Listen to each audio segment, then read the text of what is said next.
안녕하십니까. 공병호 TV의 공병호입니다. 점심을 먹다가 문득 한 문장이 떠올랐습니다. 결국 본질을 볼 수 있는가 여부가 성패를 결정한다. 첫 번째 질문은 직업인으로서의 삶입니다. 지난날 직업인으로서의 직업 세계를 헤쳐온 그런 과정을 이따금 되돌아볼 때가 있습니다. 성패라는 용어를 사용하는 일이 썩 바람직하지는 않지만 오래오래 직업 세계에서도 무대의 중심에 서 있고 오랫동안 현역으로 활동할 수 있는 사람들은 대부분 본질에 충실했던 사람들이다. 그런 결론을 얻을 수가 있습니다.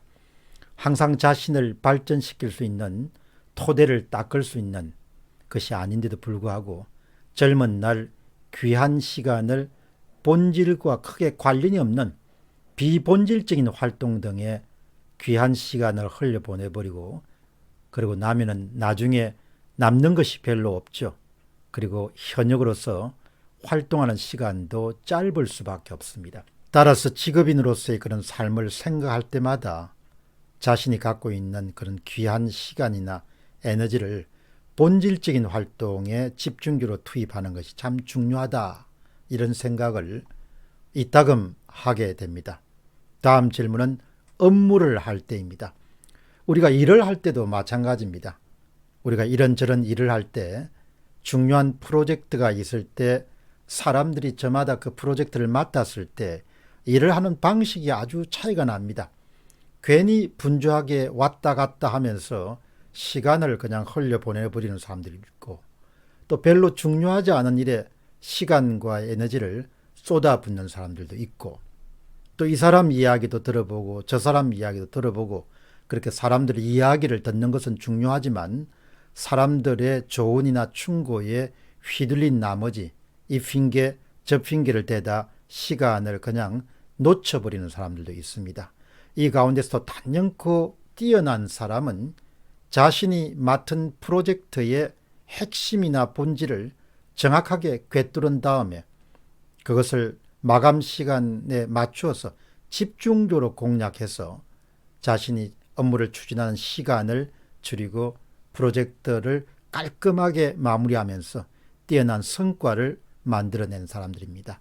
여기서도 어김없이 본질이란 단어가 등장하게 됩니다. 본질을 정확히 파악하는 사람들은 무엇이 중요한지, 무엇부터 공략해야 되는지, 어떻게 추진해야 되는지 이런 것들을 정확하게 갖고 있습니다.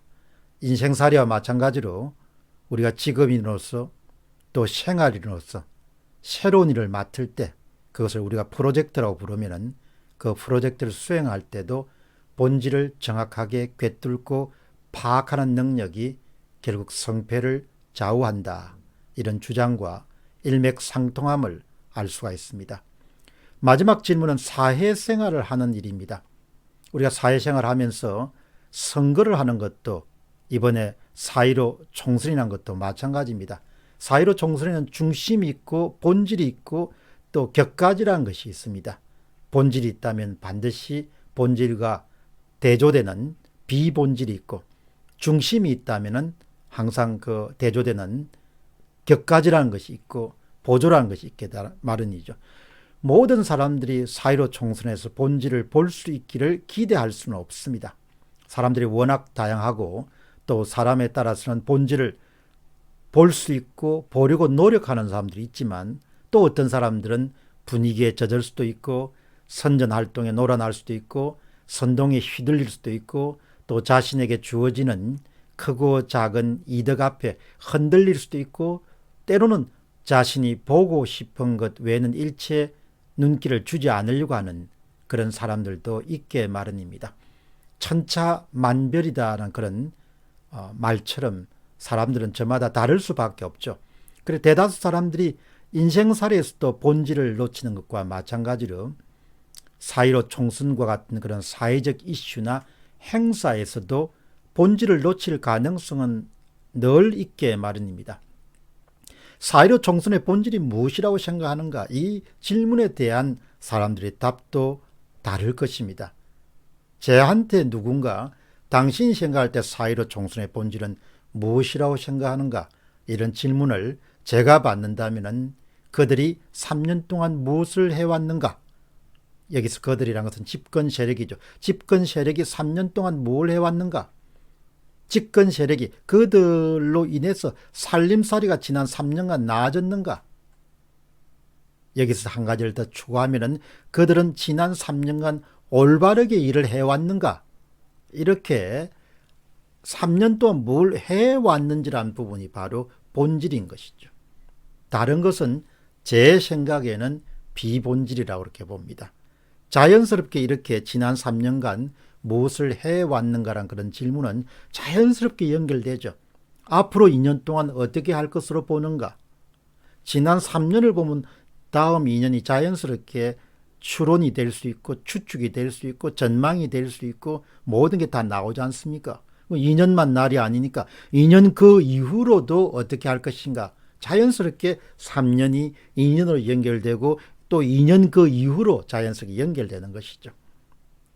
이게 다 본질을 꿰뚫을 때, 본질을 파악할 때, 본질을 장악할 때, 본질을 확실히 알 수 있을 때 자연스럽게 연결되는 질문들입니다. 그러나 모든 유권자들에게, 모든 사람들에게 본질을 보라고 요구할 수는 없습니다. 결국 개인의 인생살이든 공동체 구성원들의 선택이든 간에 본질을 놓치게 되면, 본질을 잡지 못하면, 본질을 이해하지 못하면, 본질을 파악하지 못하면 그 파악하지 못한 선택에 대해서는 비용 청구서가 날아오게 되죠. 자신에게 비용 청구서가 날아오고 자신과 동거동락하는 가족들에게 비용 청구서가 날아오고 그리고 자신들이 아끼고 사랑하는 아이들에게도 그대로 비용 청구서가 날아오게 되죠. 그것이 바로 인생에서 선택하고 책임진다는 것을 뜻합니다. 항상 본질을 볼 수 있도록 노력하라. 그런 한 문장을 점심을 먹으면서 떠올리게 됐습니다. 공병호 TV의 공병호였습니다. 감사합니다.